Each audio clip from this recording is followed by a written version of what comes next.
Hi, Udoka. I'm probably saying your name wrong, but this is Sister Colton. I thought I would make a little video to hopefully clear up your questions. I don't know that I completely understand all of your questions, but hopefully this will clarify.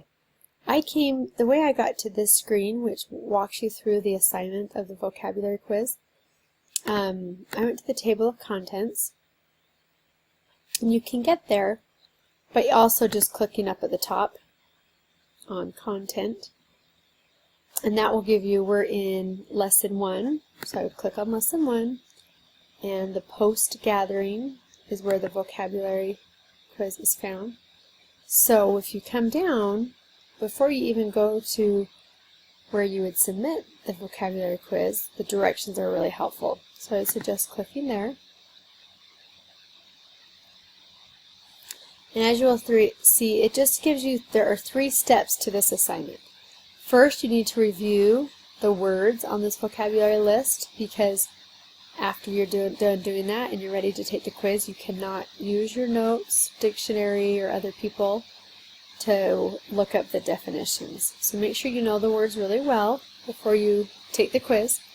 And then you'll do the first part, because step 2 is that you get tested on these words by 2 different ways. The first one is writing, and for this part you can watch this video that shows you how to download a template and upload it. You would click here, and when you click there, it downloads. Let me move my screen over just a little bit because I can't view the attachment. Downloads a template that looks like this. So you just type right into there. And then it says this quiz is completed without any outside sources, so don't use anything else. You need to use that word in a sentence. So don't write the definition. To notify means and write out what it means. What you would do is write a sentence that has the word notify used in it correctly. And like it says, you can change the tenses if you need to, or make it plural. I notified, or I will notify, so I'm changing the tenses. And then you do that for all 5 vocabulary words. Then it gives you the steps for how to submit that. You read through, make sure there's no spelling errors, save your document somewhere on your computer so that you can then find it when you go to upload it. Okay, and once again, that video explains a lot of this. So, like it says, you'll submit your paper into iLearn once you go to the next page. But before you do that, you would click on the second way that they test or assess your vocabulary knowledge of those words, and it's by clicking here and taking a quiz, a multiple choice quiz. Once you're done with that, here is where you can download your, if I had saved that template on my computer.